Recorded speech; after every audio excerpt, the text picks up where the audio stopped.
Now let's talk about establishing a working alliance. So a working alliance is essentially referring to your ability to work with your client. So actually establishing this helps the client feel empowered. And by establishing this working alliance, it would make the client motivated and committed to their decisions and their goals. And therefore, the effectiveness of your financial counseling increases as well. So that's something to keep in mind. There are a couple of ways that this working alliance can be established. First one is reflective listening, summation. Second one is empathy, and then validation is another one, and then elaboration and clarification, and then your ability to work collaboratively. So we're going to go through each of these to discuss what's actually important to keep in mind when using these techniques. Okay, so the first one is reflective listening or summarization.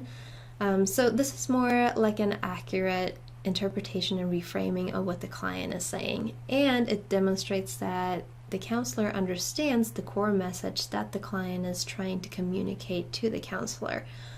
So the counselor is articulating the central meaning of what the client just said.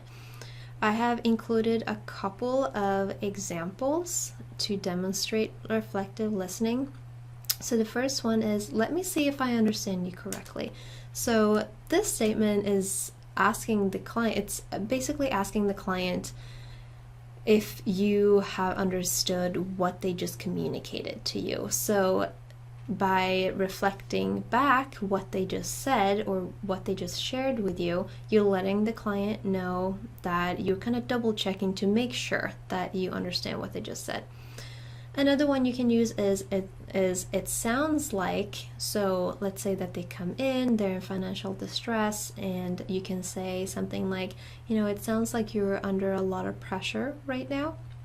So this validates the client's feelings and it makes them feel understood. You can also say something like, you sound, and then you add the feeling in there. So for example, you sound very upset about this. Another way to validate the client's feelings regarding the issue. Okay, the next one is empathy. So using empathy, like I mentioned earlier, is a really powerful tool, and it validates the client's experience. Oftentimes when clients come in, they're in severe distress in regards to their finances, and using empathy will often ease their distress and making them feel better about their situation, and it gives them an opportunity to kind of debrief about what's going on, and they feel like you can put yourself in their shoes and understand what they're actually going through. So the clients feel deeply understood when the counselor repeatedly captures and reflects the most basic feeling or core meaning in what the client just said. So this kind of goes hand in hand with reflective listening, and the counselor can identify and point out common themes and patterns. So this is actually a skill that we can use as counselors that is really helpful. Let's say that we've had the same client come in multiple times with the same financial issue, and so our job is to try to look for these patterns and point out what's actually going on, something that a lot of clients can't do when they're in severe distress. So they might come in multiple times with the same problem, and by us pointing that out to them, it makes them aware that we're actually paying attention to what's happening and that we're willing to help them work through it so we can prevent something like this from happening in the future. So I've added a couple of examples of a couple of empathetic statements. The first one is, that must have been really blank for you. And so for blank, you can fill in any word that you want. So you can say, this must have been really difficult for you, or this must have been really stressful. So you can kind of feel free to play around with it. Use, depending on the circumstances, the situation, you might use different words in there. Another one you can use is, I can see what that might make you feel, and then you would insert a feeling in there. So I can see why that might make you feel upset, or I can see why that might make you feel angry, for example. Another one is, I can't even begin to imagine. So by using this phrase, you're communicating to the client that they have the right to feel upset about what is going on, and that it's validating. It's a validating statement, and so the client feels better knowing that you actually might know what this feels like.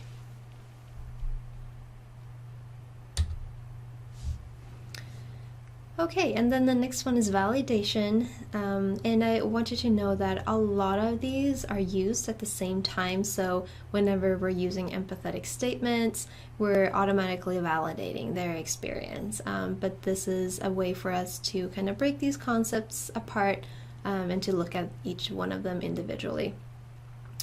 So it goes hand in hand with empathy.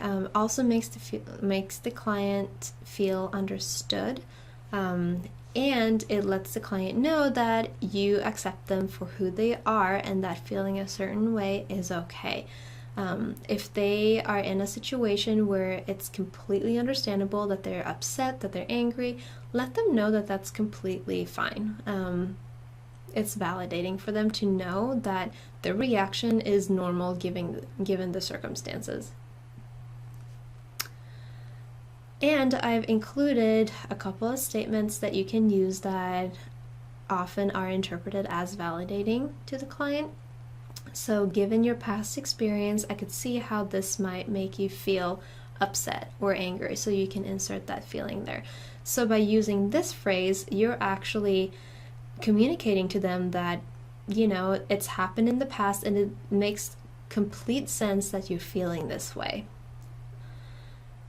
And you can also use, it makes sense that you would feel, and then you would insert that feeling. So you're not necessarily comparing that to a past experience, but you're normalizing their feelings, you're normalizing the feelings that they have about a certain situation.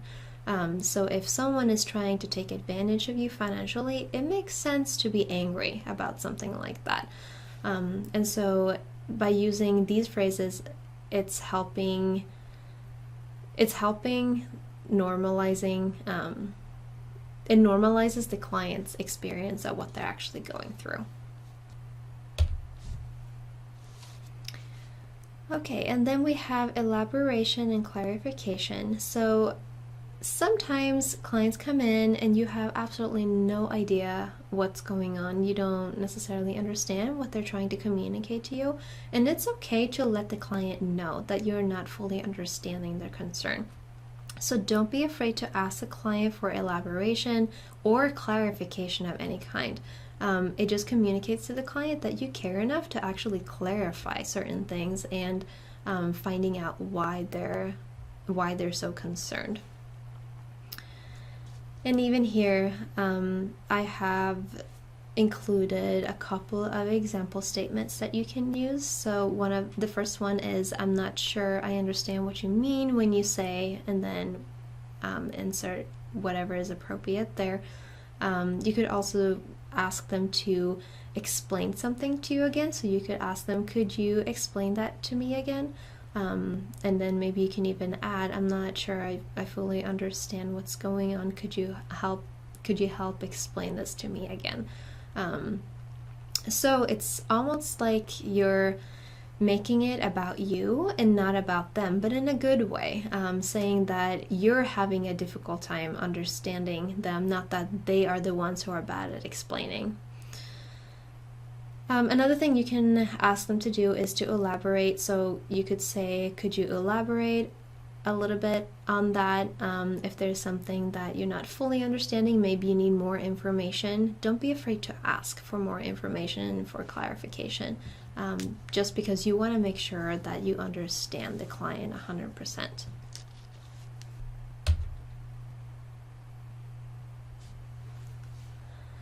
Okay, and then it's important to work collaboratively with them. So it is a collaborative process. It's not just about you, it's not just about the client, but you want to make sure that they know that they're not alone in this financial mess. So you let the client know that they're not alone, and you use sentences or phrases like us and we instead of you and I.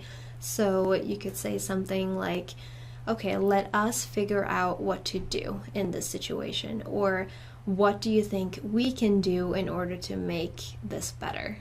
So you're letting the client know that you're actually right there with them, that they're not alone, and that you will provide as much support that they need.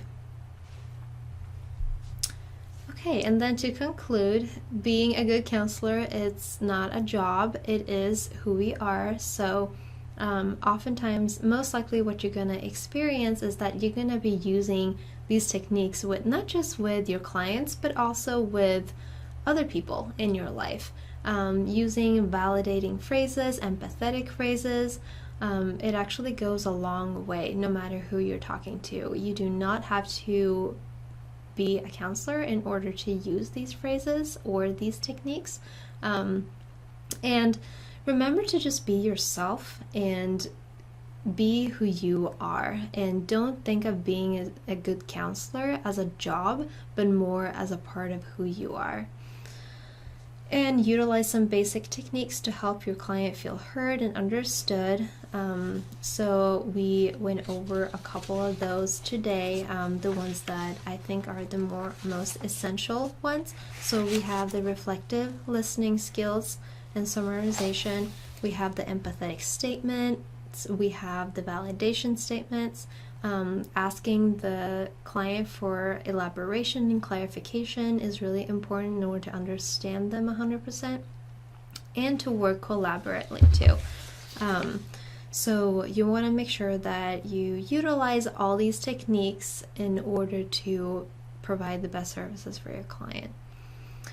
And be open and honest with your client. So like I mentioned earlier in this lecture, being authentic is a huge component of being a good counselor.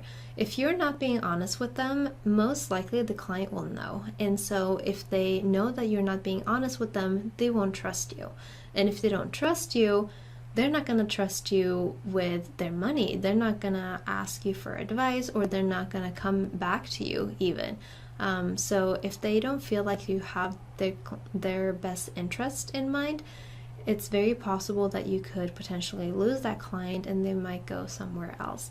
So you really want to make sure that you have a good relationship with them, and even when they come in, the first session, the first consultation, make sure that get to know them a little bit. Maybe start off with, ask them a couple of personal questions, doing a little bit of small talk, and then kind of go into what their problems are, and then use the empathetic statements in order to make them feel understood, and reflect back to them what they said. So if a client tells you that they are feeling really stressed about a certain situation, you can say something like, it sounds to me that you're feeling really stressed and you're feeling very uncomfortable about this situation.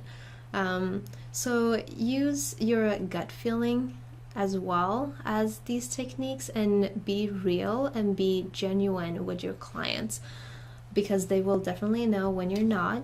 And if you use all of these techniques, and if you use the strengths of your personality, you are going to be a great counselor, and they're going to want to come back to you for more advice, for more guidance in regards to their finances.